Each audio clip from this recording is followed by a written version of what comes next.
Imagina un sueño, una visión. Un pescador llamado Simón, luego llamado Pedro por Jesús, mira a lo lejos una gran ciudad de mármol y oro, una sede poderosa sobre 7 colinas. Él llora, no por la gloria, sino por el engaño. Esto fue lo que quise construir, Señor, pregunta entre lágrimas. Jesús le había dicho, sobre esta roca edificaré mi iglesia, Mateo 16, 18. Pero no hablaba de un imperio. Hablaba de una fe viva, sencilla, alimentada por el Espíritu Santo, no por el oro ni por los títulos humanos. ¿Qué pasó entonces? La historia nos dice que Pedro murió mártir en Roma, crucificado boca abajo. Pero después de su muerte, algo extraño sucedió. Roma, la ciudad que persiguió a los cristianos, empezó a adoptar símbolos cristianos, mezclándolos con sus antiguos dioses. Las túnicas de los sacerdotes, los títulos de sumo pontífice, los ritos, todo venía del paganismo romano. Y aquí es donde el misterio comienza a tomar forma. Historiadores como Lactancio y Eusebio mencionan cómo el cristianismo fue adaptado por el poder romano. Algunos incluso dicen que Domiciano o Damaso, posteriores a Pedro, empezaron a usar el nombre de Cristo como escudo político. Incluso se rumorea que un hombre llamado Linus, supuesto sucesor de Pedro, fue manipulado por fuerzas dentro del imperio. El nombre de Pedro se usó como bandera, como escudo de legitimidad. Pero el fuego de Cristo comenzó a apagarse, mientras el incienso del imperio se alzaba en las basílicas. En la próxima parte, veremos cómo la corrupción se infiltró en los papados, y cómo hombres sedientos de poder transformaron la iglesia en una máquina política. Uno de ellos, un papa guerrero, no solo fue un líder religioso, sino un asesino. No te lo pierdas. Aún estás a tiempo de ver la verdad que por siglos ha sido disfrazada con sotanas y coronas de oro. ¿Puede un hombre que se hace llamar vicario de Cristo ordenar asesinatos, acumular riquezas, o incluso tener hijos ilegítimos? No es un mito, es historia, y está escrita en los códices del Vaticano, aunque no se enseñe desde el púlpito. Después de Pedro, comenzaron a aparecer figuras con túnicas blancas pero corazones oscuros. Uno de los más escandalosos fue Papa Juan XII, un joven de apenas 18 años cuando ascendió al trono papal en el siglo X. No por santidad, sino por conexiones familiares. Su pontificado fue una mezcla de orgías, corrupción y traición. Se decía que convirtió el palacio de Letrán en un burdel y que invocaba a demonios durante ceremonias secretas. Fue asesinado en la cama de una mujer casada. ¿Este es el sucesor de Pedro? Pero no fue el único. Benedicto IX, otro escándalo papal, vendió el papado. Sí, lo vendió, como si fuera un objeto. Fue papa en 3 periodos distintos, comprando y revendiendo el trono como si se tratara de una mercancía en el mercado. Incluso algunos cronistas de la época lo llamaron el demonio en forma de hombre. Y aún hay más, Alejandro VI, de la familia Borgia, cuyo nombre aún resuena como símbolo de decadencia. Este papa tuvo varios hijos reconocidos y usó el poder papal para enriquecer a su familia, eliminar enemigos y tejer alianzas políticas llenas de sangre. ¿Dónde quedó el evangelio de amor, de humildad y servicio? Esta es la gran paradoja. Los que afirmaban representar a Cristo vivían como los emperadores que lo crucificaron. En una visión narrada en el libro de Apocalipsis, capítulo 17, se habla de una mujer sentada sobre una bestia escarlata, vestida de púrpura y oro, con una copa llena de abominaciones. Muchos estudiosos han interpretado esta figura como una alegoría de una iglesia corrompida, que abandonó su primer amor. La historia no puede ser ignorada. No es un ataque, es una advertencia. El sistema que se alzó en Roma con el nombre de Cristo fue, en gran parte, una mezcla oscura de poder, política y paganismo. Aquí es donde muchos se estremecen, porque lo que estás a punto de escuchar contradice siglos de tradición, y aún más, expone el verdadero rostro del sistema que se construyó usando el nombre de Cristo. Muchos piensan que la Iglesia Católica fue fundada directamente por Pedro, pero la verdad es más compleja y más inquietante. La historia nos lleva a un nombre, Constantino, hijo de Constancio Cloro, un emperador romano pagano. Constantino no era cristiano. De hecho, fue educado en la adoración del Sol Invicto, el dios Sol, una de las deidades paganas más importantes del imperio. Pero algo cambió. No su corazón, sino su estrategia. En el año 312, antes de la batalla del Puente Milvio, Constantino afirmó haber tenido una visión. Una cruz en el cielo acompañada de las palabras Inoc signo vinces. Con este signo vencerás. Esa visión fue su justificación para unir su poder político con la fe cristiana. ¿Milagro o manipulación? Solo Dios lo sabe. Lo cierto es que en el año 313, con el Edicto de Milán, se legaliza el cristianismo. Pero no como una fe pura y sencilla, sino como un sistema religioso que comenzó a absorber prácticas paganas para hacerse más aceptable entre los romanos. Se construyen templos sobre antiguos altares paganos, se adaptan festividades, se canonizan santos con características de antiguos dioses romanos. El dios Mitra, por ejemplo, tenía su nacimiento el 25 de diciembre, su día sagrado era el domingo, y tenía rituales de sangre. ¿Te suena familiar? El historiador Eusebio, muy cercano a Constantino, escribió que el emperador se convirtió en el obispo de los obispos. Un emperador que nunca fue bautizado oficialmente hasta su lecho de muerte, pero que dirigía concilios y definía doctrina. La fe ya no era guiada por el espíritu, sino por el poder imperial. ¿Y qué tiene que ver esto con Pedro? Todo. Porque Constantino fue quien estableció oficialmente una estructura jerárquica centralizada, con sede en Roma, y le dio forma a la Iglesia como una institución imperial. Usó la figura de Pedro como símbolo de autoridad, aunque Pedro nunca fundó una institución, ni buscó poder político. Imagina un templo romano, columnas majestuosas, estatuas de mármol, incienso, cánticos, procesiones. Ahora imagina ese mismo escenario, siglos después, pero con otro nombre, cristiano. La transformación fue superficial. El corazón del paganismo seguía latiendo, solo que ahora cubierto con una cruz. Cuando Constantino declaró al cristianismo como religión oficial del imperio, no lo purificó, lo fusionó con lo pagano. Fue una estrategia política. Para unificar un imperio en crisis, había que amalgamar creencias. Así, muchos dioses antiguos fueron reciclados como santos. Por ejemplo, la diosa Diana de Éfeso, símbolo de fertilidad, pasó a tener similitudes con lo que hoy conocemos como algunas representaciones de la Virgen María. Júpiter, el padre de dioses, fue transformado simbólicamente en Dios Padre, pero mezclando su imagen poderosa con el trono romano. Las vestales, vírgenes sagradas del culto romano, reaparecieron como monjas en los primeros monasterios. La Biblia es clara cuando dice en Éxodo 20, versículos 3 al 5, «No tendrás dioses ajenos delante de mí. No te harás imagen ni ninguna semejanza de lo que esté arriba en el cielo». Pero en Roma, las imágenes volvieron con fuerza. Se tallaron, se veneraron, se besaron. Y con cada estatua, con cada fiesta religiosa pagana rebautizada como cristiana, la verdad del Evangelio fue siendo distorsionada. ¿Sabías que el 25 de diciembre no aparece como fecha del nacimiento de Jesús en ningún Evangelio? Sin embargo, esa fecha coincidía con la antigua fiesta pagana del nacimiento del Sol Invicto. El domingo, Día del Sol, reemplazó al sábado bíblico. Las procesiones de santos sustituyeron las antiguas procesiones de los ídolos. Y lo más grave, las escrituras fueron encerradas. Solo el clero podía interpretarlas. Al pueblo se le dejó imágenes, rituales y miedo. Ya no bastaba la fe en Cristo. Ahora era necesario pasar por sacramentos, reliquias, indulgencias. En el Codex Theodosianus se establecieron leyes que imponían penas a quienes rechazaran esta nueva religión oficial. Cristianos verdaderos comenzaron a ser perseguidos por no seguir esta fe híbrida. La Biblia nos muestra a Jesús lavando los pies de sus discípulos, sanando enfermos, abrazando niños. Pero en la historia, bajo el estandarte de su nombre, se cometieron atrocidades. ¿Cómo llegamos de un carpintero crucificado a una iglesia que empuñaba espadas? Durante la llamada evangelización de América, la cruz no llegó sola. Vino acompañada de pólvora, cadenas y fuego. Los españoles, impulsados por los reyes católicos y la bendición papal, emprendieron su conquista con un mensaje: Dios lo quiere. Pero, ¿qué Dios? El Papa Alejandro VI, de la familia Borgia, firmó en 1493 la Bula Inter Caetera, que le otorgaba a España la autoridad divina para conquistar nuevas tierras y someter a sus pueblos, con tal de convertirlos a la fe verdadera. Así, con un papel firmado en Roma, millones fueron esclavizados, torturados o asesinados. ¿Y cómo lo hicieron? Mezclando símbolos. Los pueblos originarios de América, mayas, aztecas, incas, ya tenían una fuerte tradición religiosa. En lugar de arrancarla de raíz, los conquistadores la mezclaron. Donde antes había una diosa madre, pusieron una virgen. Donde se veneraba un dios solar, colocaron una imagen de Jesús radiante.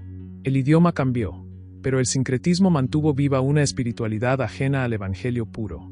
Un ejemplo es la Virgen de Guadalupe. La aparición ocurrió en 1531 en el Cerro del Tepeyac, antiguo lugar de adoración a la diosa Tonantzin. ¿Coincidencia? Para muchos estudiosos, no.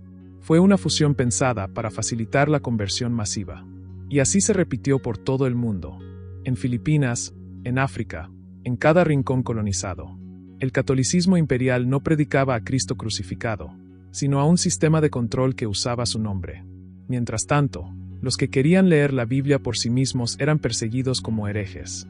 Los verdaderos seguidores de Jesús pacíficos, fieles, humildes fueron silenciados por la Inquisición, quemados en plazas públicas, o condenados al olvido. La palabra de Dios declara en 2 de Timoteo 1, 7, porque no nos ha dado Dios espíritu de cobardía, sino de poder, de amor y de dominio propio. Sin embargo, durante siglos, millones vivieron bajo un espíritu de terror, sembrado no por enemigos de la fe, sino por quienes se proclamaban sus guardianes. Así nació la Santa Inquisición, un tribunal supuestamente espiritual, pero que juzgaba con fuego, tortura y muerte. Fue fundada en 1231 por orden del Papa Gregorio IX. Su propósito oficial, erradicar la herejía. Su método, el miedo. ¿Y qué era una herejía? Cualquier pensamiento, duda o práctica que se alejara del dogma establecido por Roma. No importaba si alguien amaba a Dios, si oraba, si estudiaba las Escrituras. Si no obedecía ciegamente a la autoridad papal, podía ser marcado como enemigo. Multitudes fueron juzgadas por leer la Biblia en su lengua, por rechazar el culto a imágenes, o simplemente por enseñar que la salvación es por fe y no por obras. Muchos eran quemados vivos en plazas públicas, en ceremonias conocidas como autos de fe. Uno de los casos más emblemáticos fue el de Giordano Bruno, quien fue condenado por enseñar que el universo era infinito y que el hombre debía buscar a Dios más allá de las estructuras religiosas. Fue ejecutado en 1600 por el Santo Oficio. No por odio a Dios, sino por pensar libremente. Pero la Inquisición no se limitó a Europa. En América también dejó su huella. En México, Perú y otros territorios colonizados, se crearon tribunales inquisitoriales que castigaban con azotes, prisión o muerte a quienes cuestionaban los dogmas impuestos. La ironía es abrumadora. Jesús fue crucificado por cuestionar el sistema religioso de su tiempo, y siglos después, aquellos que lo representaban usaban su nombre para repetir la historia, pero ahora como verdugos. Y mientras tanto, ¿qué pasaba con los verdaderos cristianos? Muchos huyeron, se escondieron, o vivieron su fe en silencio. Grupos como los valdenses, los albigenses, los anabaptistas y otros fueron perseguidos por su fidelidad a las Escrituras. Ellos no buscaban poder, ni riquezas, ni títulos. Solo deseaban seguir a Cristo. En una visión que tuvo el profeta Daniel, se vio a un cuerno pequeño que hablaba grandes cosas contra el Altísimo, que perseguía a los santos y que intentaba cambiar los tiempos y la ley. Daniel 7, 25. Esta profecía, muchos estudiosos creen, describe no solo a un poder político, sino a un sistema religioso que se apartó de la verdad. Y uno de los ataques más graves fue contra la palabra de Dios. Durante siglos, la Biblia estuvo prohibida al pueblo común. Se escribía en latín, una lengua muerta para los campesinos, artesanos y mujeres. Solo los sacerdotes formados en el clero podían leerla e interpretarla a su antojo. El pueblo tenía que conformarse con imágenes, rituales y sermones vacíos de verdad bíblica. En muchas iglesias medievales, las Biblias estaban literalmente encadenadas al púlpito. No era una metáfora, estaban sujetas con cadenas de hierro. Ningún fiel podía llevársela, ni copiarla, ni mucho menos estudiarla. ¿Te imaginas no poder leer ni una sola palabra de Jesús por ti mismo? El poder de la institución se sostuvo sobre esa ignorancia. Si el pueblo conocía la verdad, entendería que la salvación es por gracia, no por indulgencias. Efesios 2, 8. Jesús es el único mediador entre Dios y los hombres. Primera de Timoteo 2, 5. No debemos hacer imagen ni semejanza para adoración. Éxodo 20, 4. Entonces, ocurrió el milagro, o mejor dicho, una revolución espiritual. Dios levantó hombres como Juan Wycliffe, que tradujo la Biblia al inglés, como Jan Hus, que denunció los abusos del clero, y más tarde, Martín Lutero, quien al leer Romanos 1, 17, comprendió que el justo por la fe vivirá. Ese versículo encendió la Reforma protestante. Lutero tradujo la Biblia al alemán. Y gracias a la imprenta, por primera vez en la historia, la palabra se multiplicó como fuego sobre la paja seca. Lo que estaba encadenado fue liberado. Pero esta luz no fue bienvenida por Roma. Los reformadores fueron excomulgados, perseguidos e incluso asesinados. Porque cuando la verdad se revela, el poder ilegítimo tiembla. Jesús advirtió en Mateo 7:15: Guardaos de los falsos profetas, que vienen a vosotros con vestidos de ovejas, pero por dentro son lobos rapaces. Esta advertencia se materializó muchas veces a lo largo de la historia, incluso dentro del mismo trono papal. Si Pedro fue el primer papa, según la tradición católica, su vida humilde, su martirio y su entrega al Evangelio deberían haber sido el modelo. Sin embargo, lo que vino después, en muchos casos, fue una vergonzosa cadena de ambición, asesinatos y perversión. Comencemos con el Papa Juan XII, siglo X. Fue elegido a los 18 años y convirtió el Vaticano en una casa de prostitución. Se decía que invocaba espíritus demoníacos, cometía incesto y usaba los tesoros de la iglesia para fiestas paganas. Murió en la cama de una mujer casada, posiblemente asesinado por el esposo. Luego está el Papa Alejandro V, miembro de la temida familia Borgia, símbolo de la corrupción renacentista. Fue elegido papa tras comprar votos con dinero y promesas. Organizó orgías en el Vaticano. Tuvo múltiples hijos ilegítimos, uno de ellos fue el cruel César Borgia, y manipuló alianzas políticas con violencia y veneno. No olvidemos al Papa Urbano V, quien torturaba y asesinaba a sus cardenales por sospechas de traición. O a Benedicto IX, que vendió el papado. Sí, literalmente lo vendió. Renunció y lo ofreció a su padrino a cambio de oro. Estas historias no son teorías conspirativas. Están documentadas en fuentes como el Liber Pontificalis, las Crónicas de Platina, Vidas de los Papas, y los escritos de historiadores católicos y seculares. Muchos de estos hombres no conocieron a Cristo. Convirtieron su ministerio en un trono de sangre, mientras el pueblo vivía en miseria, pagando indulgencias para sacar a sus muertos del purgatorio, mientras los papas vivían rodeados de lujos y pecado. Y aún así, muchos de ellos fueron llamados sucesores de Pedro. ¿Crees que Pedro hubiera aprobado tal abominación? Él escribió en 1 de Pedro 5:2: Apacentad la grey de Dios, no por ganancia deshonesta, sino con ánimo pronto. Apocalipsis 18:4 dice: Salid de ella, pueblo mío, para que no seáis partícipes de sus pecados, ni recibáis parte de sus plagas. ¿De qué habla ese texto? De Babilonia espiritual. Un sistema religioso que parece piadoso, pero que está lejos del corazón de Dios. Y muchos no se dan cuenta de que ya están dentro de ella. Hoy, millones de personas siguen prácticas que no provienen del Evangelio, sino de tradiciones humanas mezcladas con paganismo. ¿Cómo se llegó a eso? El mismo sistema que asesinó a los profetas, que prohibió la Biblia, que quemó a los fieles, se reinventa en cada generación. Ya no necesita espadas. Ahora usa devoción emocional, milagros falsos y marketing espiritual. Se multiplican las vírgenes con nombres locales: la Virgen del Carmen, del Rosario, de Guadalupe, de Fátima. Cada una con su historia, su apariencia, sus templos y seguidores. Pero la Biblia nunca enseñó a venerar a María, y mucho menos a convertirla en intercesora. Lucas 1:46 nos muestra que ella misma adoraba a Dios su Salvador. Los apóstoles jamás predicaron a María, ni la mencionaron como figura clave en la fe. Sin embargo, hoy muchos la colocan por encima de Jesús. Algunos incluso dicen que María intercede más rápido que Cristo. ¿Dónde quedó el único mediador? 1 de Timoteo 2:5. Y los santos inventados son otra estrategia. Se canoniza a personas con dudosa trayectoria, se les atribuyen poderes, y se les levantan templos. ¿Por qué? Porque el sistema necesita sostener su poder sobre el pueblo con elementos tangibles, visibles, aunque sean mentira. En América, todo esto fue fácil de implantar porque los conquistadores adaptaron los ídolos indígenas a sus figuras religiosas.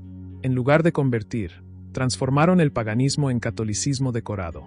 Por eso aún vemos procesiones con danzas, trajes prehispánicos y sincretismo. Muchos piensan que están adorando a Dios, pero están siguiendo un sistema fabricado por hombres. Jesús dijo en Marcos 7:7: En vano me honran, enseñando como doctrinas mandamientos de hombres. Jesús dijo en Juan 8:32: Y conoceréis la verdad, y la verdad os hará libres.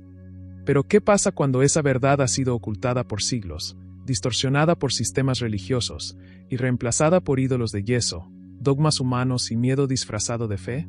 Lo que has visto hasta ahora no es un simple recuento histórico. Es una advertencia urgente. Un llamado del cielo para despertar a millones que viven en una religión que no nació de Cristo, sino del imperio. No fue Pedro quien fundó la Iglesia Católica como hoy la conocemos. Fue una mezcla fabricada por el Imperio Romano, usando símbolos paganos y estructuras de poder para controlar, no para liberar. La fe verdadera no necesita imágenes, ni rituales de hombres, ni jerarquías opulentas. La fe genuina camina con Cristo, escucha su voz y obedece su palabra. Jesús no vino a establecer una religión imperial, vino a redimir al hombre por medio de una relación directa con Dios. ¿Dónde está tu fe hoy? ¿En la imagen de una virgen? ¿En la promesa de un santo? ¿En los rezos repetidos que ni tú comprendes? ¿O en el Cristo que venció la muerte y vive para siempre? El Apocalipsis nos muestra que Babilonia caerá, y con ella todos los que participan de su sistema. Apocalipsis 18, 2. Este sistema no es solo político o económico, es también religioso. Llena de templos, vestiduras sagradas y velas encendidas. Pero vacía de verdad. Hoy, Dios te llama. No a odiar, no a pelear, sino a salir del engaño. Es tiempo de leer la Biblia por ti mismo, de buscar a Jesús sin intermediarios, de orar con sinceridad y dejar que el Espíritu Santo te guíe, no las tradiciones heredadas. Porque al final, no serás juzgado por lo que te enseñaron, sino por lo que hiciste con la verdad que conociste. Si algo dentro de ti se removió con este mensaje, no lo ignores. Dios está tocando la puerta de tu corazón. No temas salir de Babilonia. Teme quedarte en ella. Gracias por llegar hasta aquí. Si este mensaje despertó tu espíritu, te invito a explorar más contenidos en mi canal, donde hablamos de la Biblia con verdad, profundidad y sin religiosidad. Suscríbete, comparte este video con alguien que amas y recuerda. La verdad no teme ser examinada. La mentira teme ser expuesta. Nos vemos en el próximo video. Salom.